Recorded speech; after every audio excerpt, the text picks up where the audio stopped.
Քրիստոս հայրավ իմ եռելոց, Օրհնյալ է հարությունը Քրիստոսի։ մենք այսօր մեր զրույցի մեջ պետք է խոսանք հարության տոնի մասին։ Այո, Արթուր։ Եվ հետաքրքիր է, որ այս օրերին ամբողջ քրիստոնյա աշխարհը տոնում է հարության տոնը, որին երբեմն անվանում ենք նաև զատիկ։ Կարող ես ասել, ինչու ենք երբեմն այս երկու անվանումներով այս տոնը անվանում։ Այս տոնը սկսվել են նշել Հիսուսի խաչելությունից մոտավոր 1000 եւ ավել տարիներ առաջ,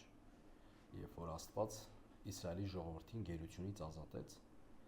Իսրայելը 400 եւ ավել տարիներ գտնվում էր գերության մեջ եւ Աստված վերջապես նրանց Մովսեսի միջոցով ազատեց։ Եվ այդ ազատվելը եղավ այսպես, նա պատվիրել էր, որպեսզի նրանք գառ զոհեին, ամեն ընտանիք իր համար անարատ, մաքուր գառ պիտի զոհեին, եւ այդ գառան արյունը պիտի քսեին իրանց դռան փեղկերի վրա, դռան վերևի հատվածում, եւ այնուհետեւ այդ գառը պետք է միջև առավոտ ուտեին, ասեմ, որ գառը պետք է ամբողջությամբ էփվեր, եւ եթե ինչ որ մաս էլ մնար, որ իրանք չէին կերել, դա պետք է առավոտյան կրակով այրեին ու ոչնչացնեն, բայց այստեղ ուզում եմ անպայման նշեմ, որ պետքա գառը, ասես, ամբողջական լիներ, նա չպետք է կտրված լիներ, այսպես։ Եվ այդ օրը հрьяաների մոտ տոն էր, կարծես թե, որտեղ նրանք գառ էին ուտում, իսկ եգիպտացիների տներում սուկ էր, որտեղ հրեշտակ անցավ եւ որ դռան վրա որ տեսավ արյուն, ում դռան վրա տեսավ հրեշտակը ներս չմտավ եւ ոչ մի մահ չեղավ, իսկ եգիպտացիների ընտանիքներում սուկ էր, որտեղ բոլորի տներում անդրանիկ զավակները, երեխաները մահացել էին։ Եվ այդ օր Աստված իր հրաշքով, իր մեծ հզոր ձեռքով ազատումը իսրայելացիներին առանձնացնում է եգիպտացիներից եւ այդ օրվանից սկսած Աստված նաեւ պատվիրում է ամիսների սկիզբը, այն ժամանակ իրենց օրացույցով ամիսների սկիզբը, եթե չեմ սխալվում, ամսի 10-ից, առաջի ամսվա ամսի 10-ից կամ 14-ից պետք է նրանք նշեին։ Ամեն տարի հрьяաների համար մեծ տոն էր, որ նրանք պետք է նշեին զատիկի տոնը։ Եվ այդպես սկսվեց նշել զատիկի տոնը։ Այո, իսկ ինչ էր դրվում զատկի սեղանին, երբ որ արդեն ամեն տարի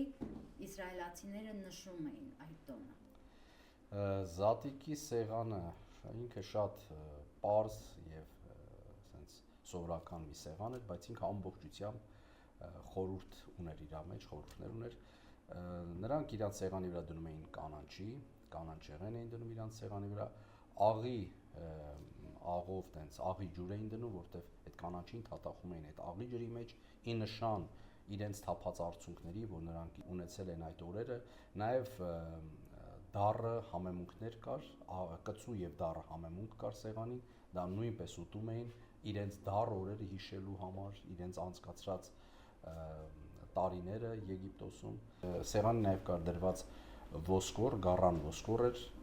դրվում սեղանի վրա, որպես նշան, որ նրանք գառի միջոցով այդ օրը փրկվեցին։ Նաև կար քաղցր, որն էր այդ քաղցրի խորհուրդը, որ դնում էին սեղանին, դա այն խոստումն էր, որ նրանք ունեին խոստում, որ վերջապես Աստված իրանց պետք է ազատի եգիպտացիների ծանր լծից։ Նաև սեղանի վրա կար դրված գավաթը, նրանք սեղանին դնում էին նաև գավաթը, որը կոչվում էր Մեսիայի գավաթը, այսպես, եւ 3 կտոր հաց էին դրում։ 3 կտոր հացի պատմությունը շատ հետաքրքիր է, նրանք 3 կտոր հացի խորհուրդը Հայրը, Որդի եւ Սուրբ Հոգի, այս հացի խորհուրդը սա էր։ Հետաքրքիր է, որ 3 օր առաջ, զատիկից 3 օր առաջ նրանք տան Հայրը թաքցնում էր հացը կտրում էր, այդ մեջտեղի հացը վերցնում էր, կտրում էր եւ թաքցնում էր, եւ երբ որ ընտանիքը զատիկի սեղանը պիտի նշեր, հավաքվում էին նշելու, երեխաները գնում էին եւ այդ հացը փնտրելու տան մեջ, հոր թաքցրած, եւ երեխաները գտնում էին հացը, բերում էին եւ ճաշակում էին այդ հացը։ Բայց սեղանի դրված գավաթը նրանք ձեռ չէին տալիս, դա ոչ մեկ Հայրը ամեն տարի այդ օրը բացում էր, բերում էր այդ գավաթը դնում էր եւ հետո արծաթյա գավաթ էր ինքը եւ հետո տանում էր նորից թաքցնում էր, այսինքն ոչ մեկ իրավունք չուներ, որտեղ դա համարվում էր Մեսիայի գավաթը։ Եվ ինչն է հետաքրքիր, երբ որ գավաթը դնում էին սեղանի վրա, երեխաներից մեկը դուրս էր գալի, բացում էր դուռը եւ նայում էր ի նշան, որ տեսնես երբ է գալու Մեսիան կամ միգուցե արդեն եկել է, որ գա եւ վերցնի այդ բաժակը, կարծես նրանք իրանց սեղանի մեջ սպասում էին սեղանի գլխավոր հյուրը պետք է լիներ Մեսիան, որը պիտի գար։ Եվ Հիսուսը ինքն էլ էր նշում այդ տոնը, ինքը նույնպես նշում էր այդ տոնը իր աշակերտների հետ, եւ դա հետարքիր է, որ Հիսուսը գիտեր այդ ամբողջ սեղանի արարողությունը, սեղանի ամեն ինչը անմիջական կապ ունի իր հետ։ Այսպես փորձեցի արագ ինչքան հիշելով պատմել։ Շատ հետաքրքիր է, որ դու նշեցիր գավաթի մասին, դա այն նույն գավաթն էր, որի վերաբերյալ Հիսուսը իր աղոթքի մեջ Գեթսեմանի պարտեզում ասեց. «Հայր, եթե կարելի է այս գավաթը հեռացրու ինձնից, որովհետև իր համար այդ ծանր էր այդ ամբողջ աշխարհի մեղքը բեռը վերցնել իր վրա եւ հենց այդ գավաթի նկատի ուներ, որը նախասահմանված էր Մեսիայի համար եւ որը Իսրայել ազգը ամբողջ ընթացքում դրել էր սեղանին, վերցրել էր, սпасելով Մեսիային։ Եվ Հիսուսը, երբ որ հետևյալ խոսքերը ասեց նոր կտակարանում, ահա ես դռան առաջ կանգնած եմ եւ թակում եմ, ով որ բացի ներս կմտնեմ եւ նրա հետ ընթրիք կանեմ, ի նկատի ուներ հենց այս արարողակարգի մեջ այդ պահը, երբ որ ընտանիքի երեխաները գնում էին դուռը բացելու, որ տեսնեին արդյոք Մեսիան այստեղ է, եւ Հիսուսը կարծես փաստեց, ահա ես դռան առաջ կանգնած եմ, արդեն եկել եմ, թակում եմ եւ ձեզանից է կախված կբացեք եւ կընդունեք, որ այդ ընթրիքի սեղանը միասին տոնենք, թե ոչ։ Շատ հետաքրքիր է։ Աստորեն, երբ որ Հիսուսը իր աշակերտների հետ նստած էր զատիկի սեղան նշելու, երբ որ վերցրեց գավաթը, աշակերտները պատմական իրադարձության ականատես եղան։ Այսինքն գավաթը երբ որ վերցրեց, դա հենց աշակերտների համար մեծ ապացույց էր, որ Մեսիան արդեն եկել է եւ նա ինքը վերցրեց գավաթը, որտեղ վերցրեց եւ ասեց առեք ու խմեք, սա է իմ արյունը, որ տրվում է ձեր փրկության համար։ Շատ հետաքրքիր է, որ զատիկը, որը որ Քրիստոսի խաչելությունից 1000 տարի առաջ էր կատարվել եւ ամբողջ արարողակարգը խորհրդապատկերով ցույց էր տալիս հենց մեր Տեր ու Փրկիչ Հիսուս Քրիստոսին։ Օրինակ, որ ասում ենք պետք է գառը ամբողջությամբ դրվեր եւ ոչ մի ոսկոր պիտի չկոտրվեր, Քրիստոսը ինքը դա իր խաչելությամբ հենց հաստատեց, որովհետև Քրիստոսի ոսկորները ոչ մեկը չկոտրվեցին։ Եթե հիշում եք, երբ որ եկան զինվորները, որ ոտքերը կոտրեն, տեսան, որ արդեն Քրիստոսը մահացած է։ Կամ որ ասում է, որ պետք է ամբողջությամբ ուտեն եւ մնացորդը պիտի կրակով այրեն, դա ցույց էր տալիս, որ Քրիստոսը չարչարվեց, այդ կրակով անցավ։ Հետաքրքիր է, որ այդ արյունը, որ պիտի քսվեր դռներին, դա հրեշտակին ցույց էր տալու, որ այս տան մեջ արդեն զոհը եղել է, մեղքի համար պատիժը արդեն կատարվել է։ Դրա համար հրեշտակը այդ տներից որևէ մեկի, որևէ անդրանիկի չկպավ։ Եվ նույնն էլ Քրիստոսը, եթե մենք Քրիստոսին ունենում ենք մեր կյանքի մեջ ամբողջությամբ, ինչպես որ գառը պիտի դրվեր սեղանին ամբողջությամբ, մենք էլ Քրիստոսին ամբողջությամբ մեր կյանքի մեջ ունենալով եւ նրա արյունը մեր կյանքում ընդունելով որպես մեղքերի թողություն, դա կարծես ծածկում է մեզ, փրկում է մեզ դժոխքի կրակներից եւ հավիտենական կյանքի հույս է պարգևում Արթուր։ Հետաքրքիր է շատ սեղանի պարունակությունը եւ նաեւ հետաքրքիր է այս օրերում, որ մեր սեղանները զարդարվում են տարբեր ատրիբուտներով եւ իհարկե ամեն մշակույթ իր սովորույթը ունի զատկի տոնի սեղանը նշելու, բայց շատ տարածված է ներկված տարբեր գույներով կամ Քրիստոսի արյան գույնով ձու դնելը սեղանին, վերջերս նաեւ նապաստակների ինչ որ պատկերներ։ Ես այդ նապաստակը միցակ չեմ կարող հասկանալ, ինչ կապ ունի զատիկի հետ։ Գիտես, Արթուր, եթե գառ լիներ ներկված, չգիտեմ, էլի ինչ որտեղ կհասկանայի, բայց նապաստակը դա շատ է կարևոր է, որ գառ չեն դնում, որովհետև հոգևորացնեմ ձուն եւ նապաստակին չեմ կարող քրիստոնեական դարձնել, ճանաչ զուտ հետարքիր է, ինչ կասես դրա հետ կապ։ Իրականում որևէ քրիստոնեական նշանակություն չունի Արթուր։ Գիտես, դա որտեղից է եկել։ Ամբողջ Եվրոպայում, Միացյալ Նահանգներում զատիկը հարության տոնը անվանում են Easter։ հա։ Եվ դա պատահական անուն չի։ Գերմանիայում գոյություն է ունեցել Էոստրե անունով աստվածուհի, որը գարնան պտղաբերության աստվածուհին է, եւ նրա տոնակատարության ժամանակ, որը նշվել է նորից գարնանը, օգտագործել են ներկված ձու, որպես խորհուրդը կյանքի եւ օգտագործել են նապաստակի կերպարներ, որպես պտղաբերության նշան, եւ երբ որ քրիստոնեությունը տարածում գտավ, ինչպես շատ մշակույթների մեջ, հեթանոսական սովորությունները միախառնվեցին քրիստոնեական սովորությունների հետ եւ դրա համար սեղաններին հայտնվեցին նաեւ այդպիսի ատրիբուտներ, որոնք այո, քրիստոնեության հետ որևէ աղերս չունեն։ Իսկ ինչու գառ չի դրվում սեղանին, որովհետեւ գառնուկը կենդանի է, որովհետեւ մորթված գառը հարություն առավ եւ հավիտյան նստած է երկնքում գահին։ Այսինքն մեր ժամանակակից զատիկի սեղանը նույնպես ունի հավելում հեթանոսական սովորույթներից, փաստորեն դուսակալի։ Այո, Արթուր, եւ իրականում այս տոնի նպատակը, կարևորությունը սեղանը չի, սեղանի պարունակությունը չի, այլ էությունը, թե ինչ եղավ։ Մենք ամբողջ Աստվածաշնչի սկզբից դեռ Աբրահամից, Իսահակից սկսած տեսնում ենք Քրիստոսի խորհրդապատկերը, որ պիտի հայտնվեր գառը։ Երբ որ Աբրահամը տանում էր Իսահակին զոհելու, կհիշես, որ այնտեղ մի տեղ կա ասում է եւ Աբրահամը զոհի կրակի համար փայտերը դրեց Իսահակի ուսերին, ինչպես որ մեր Տեր Հիսուս Քրիստոսը իր խաչն էր ուսերին կրում։ Կամ երբ որ Իսահակը հարցրեց. «Հայր, իսկ ուր է գառը զոհի համար»։ Եվ դարերի խորքից հնչող Իսահակի այս հարցին Հովհաննես Մկրտիչը ինքը պատասխանեց, ասեց. «Ահա գառն Աստծո, որ վեր է առնում աշխարհի մեղքը»։ Այսպիսով այս տոնը պարզապես սեղանի մասին տոն չէ, պարզապես գարնանային տոն չէ, պարզապես քրիստոնեական, հերթական տոն չէ, այլ խորը խորհուրդ ունի, որը կապված է մեր փրկության հետ, որը կապված է մեր մեղքերի թողության հետ։ Շատ լավ։ Հետարքիրը ես ինչքան հիշում եմ, որ առաջի քրիստոնեական բաժանություն, այսպես ասված, եղել է հենց զատիկի տոնի հետ կապված, չէ՞, ինչ որ տարաձայնություն։ Այո, դա կապված է եղել տոնի օրի հետ կապված։ Մենք գիտենք, որ վերջին աշակերտը Հովհաննես Մկրտիչն էր, որ ապրեց մինչև 90 թվականը եւ իր սեփական մահով մահացավ եւ ինքը ուներ աշակերտներ իրենից հետո Պոլիկարպոսը, որը որ հետագայում Զմյուրնիայի եպիսկոպոսն էր, որը որ կրում էր առաքյալների ուսմունքների բոլոր հավաքագրումը իր մոտ եւ փոխանցում էր նաեւ մնացած աշակերտներին։ Բայց Հիսուսի հարությունից հետո